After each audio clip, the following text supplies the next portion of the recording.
नमस्कार, आप देख रहे हैं एयर नाउ। मेरा नाम है हर्षित और आज हम आपको बताएंगे उत्तराखंड के उस सन्नाटे के बारे में जो चीख रहा है। धरती कांपी नहीं थी, लेकिन एक गांव पूरा का पूरा 30 सेकंड में बह गया। याद रखिए इस तारीख को, 5 अगस्त 2025 दोपहर करीब 1:45 में उत्तरकाशी जिले के धराली गांव में अचानक बादल फट जाता है। पहाड़ से पानी और मलबे का सैलाब आता है और कुछ ही सेकंड में गांव के गांव उजड़ जाते हैं। मलबे में क्या दबा कोई नहीं जानता, लेकिन सेना का कैंप भी इसकी चपेट में आ जाता है। 11 जवान अभी भी लापता हैं और कई नागरिकों की कोई खबर नहीं है। सेना ने यह साफ कहा है कि लापता लोगों की सही संख्या बताना अभी संभव नहीं है। खोजबीन जारी है। अब तक करीब 5 लोगों की मौत की पुष्टि हो चुकी है। धराली गांव का बाजार, होटल, सड़कें सब मलबे में बदल चुके हैं। और जब लोग पहली तबाही से संभल भी नहीं पाए थे, तो करीब 2 बजे दूसरी बारिश और भूस्खलन की लहर आ जाती है। जो बचा था वो भी बह गया। इससे पहले 29 जून 2025 को भी उत्तरकाशी के सिलाई बैंड में क्या हुआ? Cloud burst. रात का समय था, 1 बजे के करीब एक होटल के पास मजदूरों का कैंप था। 2 मजदूरों की मौत हो जाती है और 7 लापता हो जाते हैं। मलबा इतनी तेजी से आया कि लोग संभल ही नहीं पाए। कुछ शव तो 18 किलोमीटर दूर पाए जाते हैं। ये घटना उस बड़ी आपदा की पहली गूंज थी जिसकी मुख्य तबाही धराली में हुई। अब सवाल ये है कि आखिर ये क्लाउड बर्स्ट होता क्यों है? बादल फटना यानी क्लाउड बर्स्ट जब एक छोटे से इलाके में बहुत ही कम समय में 100 mm से ज्यादा बारिश हो जाती है, तो ये बारिश इतनी तीव्र होती है कि धरती उसे सोख नहीं पाती। और फिर आता है पानी का वो सैलाब जो हर चीज को बहा ले जाता है। घर, सड़कें, जिंदगी और उम्मीद। उत्तराखंड में बादल फटने की घटनाएं क्यों बढ़ रही हैं, ये जानना भी जरूरी है।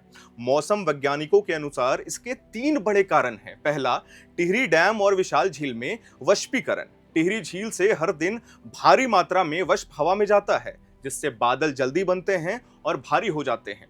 जब ये फटते हैं तो तबाही का दायरा बड़ा हो जाता है। दूसरा कारण है जंगलों की कटाई।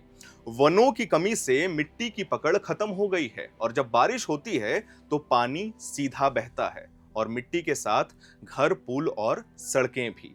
दूसरा, संकुचित मॉनसून। अब मॉनसून लंबा नहीं होता, कुछ समय में ज्यादा बारिश होती है और इसी वजह से बढ़ रही है क्लाउड बर्स्टिंग जैसी घटनाएं। कभी केदारनाथ, कभी चमोली और कभी उत्तरकाशी। हर साल कोई ना कोई इलाका बर्बाद होता है। प्रशासन हर बार राहत कार्य करता है, लेकिन स्थायी समाधान कौन देगा? धराली गांव आज सिर्फ मलबा है और जिसके घर वहां पे थे वो आज टेंट में है, बेसहारा और बेबस। सेना, एनडीआरएफ, एसडीआरएफ हर कोई जुटा है, लेकिन समय कम है।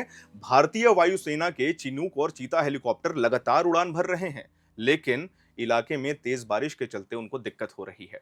130 से ज्यादा लोगों को सुरक्षित निकाला जा चुका है। धराली के अलावा सूखी टॉप क्षेत्र में भी लगातार बारिश हो रही है। 20 से अधिक घर और होटल बह चुके हैं। कई सड़कें और पुल पूरी तरह क्षतिग्रस्त हैं, जिससे राहत पहुंचाना मुश्किल हो रहा है। खास बात यह है कि कल्प केदार मंदिर में भी मलबा दब गया है, जो स्थानीय आस्था का प्रमुख केंद्र था। मौसम विभाग ने 10 अगस्त तक भारी बारिश का रेड अलर्ट जारी किया है, जिससे स्थिति और बिगड़ सकती है। राज्य और केंद्र सरकार पूरी स्थिति पर नजर बनाए हुए हैं। मुख्यमंत्री पुष्कर सिंह धामी और प्रधानमंत्री नरेंद्र मोदी ने घटना पर दुख जताया है और हर संभव मदद पहुंचाया जा रहा है। स्थानीय लोगों से अपील की गई है कि वह नदी किनारे या खतरे वाले इलाके से दूर रहें। मोबाइल नेटवर्क बंद होने से संपर्क साधना मुश्किल हो रहा है। सेना के अधिकारी भी कह रहे हैं कि हालात अभी गंभीर है, हर सेकंड कीमती है। अब कुछ प्रश्न हमारे और आपके लिए।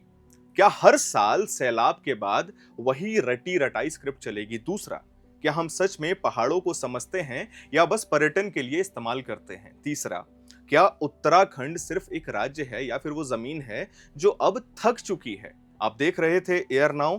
हम फिर लौटेंगे, लेकिन तब तक सिर्फ इतना याद रखिएगा कि अगर हमने अब भी नहीं समझा तो अगली बार हो सकता है चेतावनी देने वाला कोई ना बचे। मैं उम्मीद करता हूं कि आपको यह जानकारी पसंद आई होगी।